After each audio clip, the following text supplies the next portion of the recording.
साथियों, सांसद संजय सिंह भी गिरफ्तार हो गए। कल ही मैंने चर्चा की थी और भारत में हर सोशल मीडिया पर इसकी चर्चा चल रही है कि पत्रकारों पर हमला हुए और बाकी कार्यकर्ताओं पे, राजनीतिक नेताओं पे जो भी विरोध करते हैं अंबानी अदानी का, उनके भ्रष्टाचार में लिप्त होने की बात करते हैं या इस सरकार की बात करती है, उनके ऊपर हमला होना अवश्यंभावी है। ऐसा नहीं है कि सरकारी तंत्र का, राज्य सत्ता का उपयोग, दुरुपयोग या सदुपयोग इसके पहले के मंत्रिमंडल ने, सरकारों ने नहीं किया। ऐसा बिल्कुल नहीं, वो भी करते थे। दबाव हमेशा रहता था, चाहे वो न्यायालय हो, पुलिस प्रशासन हो, शिक्षा तंत्र हो और ED, CBI, income tax department, election commission, RBI, CAG, जितने भी हैं जो हमारे जानते में है, नहीं है, सेना के ऊपर तक। और यह कोई बहुत आश्चर्यचकित करने वाली बात नहीं है, लेकिन हाल फिलहाल में इसमें गुणात्मक परिवर्तन हुए हैं, बहुत जबरदस्त परिवर्तन हुआ है, खुलेआम, कोई भी शर्म नहीं, हिचकिचाहट नहीं, क्योंकि इस सत्ता के पक्ष में जनता का एक भारी हिस्सा है जो इन घटनाओं को नज़रअंदाज ही नहीं करती, बल्कि आज की सत्ता को मजबूत करने के लिए आवश्यक तत्व मानते हैं। आप गोदी मीडिया देख लें, प्रशासन, पुलिस देख लें, न्यायालय के 90% से अधिक जो वर्डिक्ट आते हैं उनको देख लें, शिक्षा व्यवस्था में देख लें जहां भगत सिंह को भी निकाल दिया गया है सिलेबस से, इलेक्शन कमीशन, जो भी हो, जैसे भी हो। और इसका अंत कहाँ है? 2024 का चुनाव, बहुत लोगों को उम्मीद था कि 2019 में हो जाएगा। इसकी मैं बार बार चर्चा करता रहता हूँ, इसलिए ज़्यादा आज बोलने का विचार नहीं है इस पे कि क्यों और कैसे होगा। लेकिन आपको सोचना है, खासकर यदि आप इस सत्ता से खुश नहीं हैं। यदि खुश है तो कुछ नहीं किया जा सकता आपका। जब समय आएगा आपकी, जब स्वतंत्र रूप से कहीं भटकाव होगा और दिमाग में आएगा, तब बात अलग है। तब आपको इतना बता दूं कि एक कहावत है, हिंदी में बहुत अच्छे कहावत है, हर भाषा में होता है, हमारे यहाँ भी है, अब पछताए होत क्या, चिड़िया चुग गई खेत। जी हाँ, लेकिन जो इस बात को समझते हैं कुछ हद तक, 60% से अधिक है ऐसे लोग, 65% तक है, परंतु निष्क्रिय है, या सोचते हैं कि बिना कुछ खास किए यह समस्या बदल जाएगा। यह एक धार्मिक प्रवृत्ति है, लिखा हुआ सो होना ही होना है, मरना लिखा हुआ, एक दिन मरना ही है, इसलिए मरेंगे।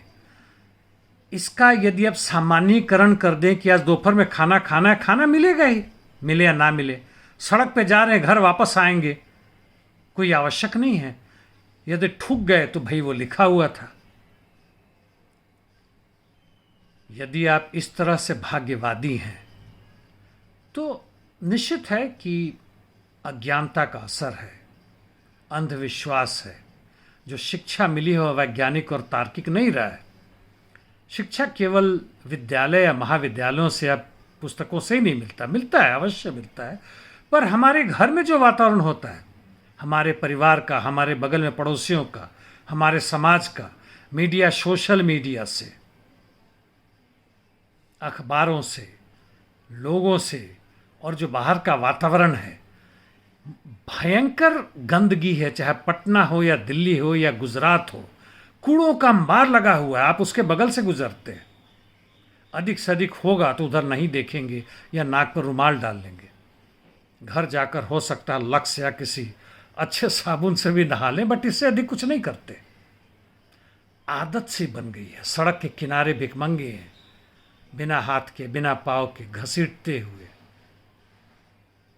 आप कभी मूड में आता है तो पैसे दे भी देते हैं, ना भी देते हैं। रेलवे स्टेशन पर, बस स्टैंड पे, सड़क के किनारे, महानगरों के बगल जहाँ नाले बहते हैं, वहाँ हजारों हजार परिवार रहते हैं। ये आदत सी बन गई है, जैसे सांस लेना आदत है वैसे इन लोगों को देखना और फिर छोड़ देना। केवल भारत में नहीं, भारत में भी ज़्यादा है, तभी तो इस तरह की फांसीवादी सत्ता का उदय हुआ है। अमेरिका में भी ट्रंप ने कोशिश की थी हारने के बावजूद भी कि सत्ता पर अपनी कब्जा बरकरार रखे, लेकिन वहाँ पे ऐसा ना हो सका। हो सकता अगली बार हो, ऐसा नहीं है, लिखा हुआ नहीं है कि नहीं ही होगा। और अमेरिका एक बड़ा ही प्रजातांत्रिक देश है, जहाँ तक उसकी अंदरूनी बात है। इंस्टीट्यूशंस ऐसे हैं, यह बकवास, कोरा बकवास है। अफगानिस्तान एक बहुत प्रजातांत्रिक और न्यायपसंद, औरतों को बराबरी का अधिकार देने वाला देश और समाज था। आज वो कहाँ पहुँच गया आपको मालूम है। इसी तरह से यूगोस्लाविया बर्बाद हो चुका है। इराक, लीबिया, बहुत सारे देश, एशिया, अफ्रीका, लैटिन अमेरिका, लाखों करोड़ों लोग मारे गए विश्व युद्ध के बाद। मैं उसके पहले की बात या उसके दौरान की बात नहीं कर रहा हूं, हमारे यहां भी लोग मर रहे हैं। कुछ तो जगे, हम कुछ तो सोचें। और कुछ सोचे मतलब यह नहीं कि तैयारी कर ले कि 2024 के चुनाव में हम क्या करेंगे। मालूम है अगले पुस्त की आप चिंता नहीं कर रहे हैं, जो होगा इसी पुस्त में होगा। लेकिन आप यदि 20-30 साल के हैं, 60-70 साल के भी हैं, तो भी आप जिंदा है। हर रोज आपके खरीदने की क्षमता घट रही है। मैं जनरल बात कर रहा हूं, कुछ लोगों की बातें नहीं कर रहा हूं। हर लोग इस बवंडर में समाये जा रहे हैं, जहां अंधविश्वास, मूर्खता और मजबूरी का एहसास ही नहीं बल्कि उसमें धंसे जा रहे हैं। विरोध करने की क्षमता समाप्त सी हो रही है। व्यक्तिगत रूप से हम कुछ नहीं कर सकते। यह एक बड़ी मुहिम है।